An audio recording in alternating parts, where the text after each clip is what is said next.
এক জ্ঞানী বাবার ৩টি উপদেশ। এক জ্ঞানী বাবা নিজ পুত্রকে বলেছিলেন, জীবনে ৩টি বিষয়ে কখনো ছাড় দিবে না।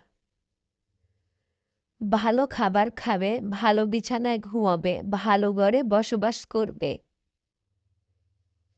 ছেলে বলেছিল, কিন্তু আমি তো দরিদ্র, এইগুলো আমার দ্বারা কিভাবে সম্ভব? তখন উত্তরে জ্ঞানী বাবা বললেন,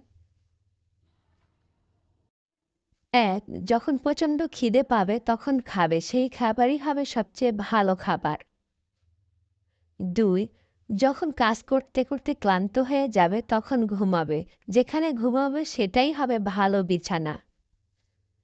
৩, যখন মানুষের সাথে মিশবে, ভালো ব্যবহার করবে, তাদের অন্তর জয় করে সেখানে বাস করবে,